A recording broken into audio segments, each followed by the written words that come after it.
India పాకిస్తాన్ల మధ్య యుద్ధ వాతావరణంపై ఐక్యరాజ్య సమితి తక్షణం స్పందించాలి. ప్రేక్షక పాత్రను ఐక్యరాజ్య సమితి విడనాడాలి. యుద్ధం ప్రజలకు ఎంతో బాధను మిగులుస్తుంది, కష్టాలను మిగులుస్తుంది. యుద్ధం లేని సమాజాన్ని, ప్రపంచాన్ని సృష్టించేందుకు, తయారు చేసేందుకు ఐక్యరాజ్య సమితి నిబద్ధం కావాలి. రెండో ప్రపంచ యుద్ధపు అనేక వినాశనకర అనుభవాల తర్వాత పుట్టింది ఐక్యరాజ్య సమితి.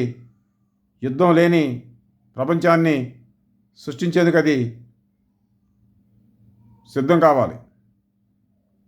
భారత్, ఇండియా, పాకిస్తాన్ యుద్ధ వాతావరణంపై తక్షణం ఐక్యరాజ్య సమితి సెక్రటరీ జనరల్ స్పందించాలని కోరడమైంది.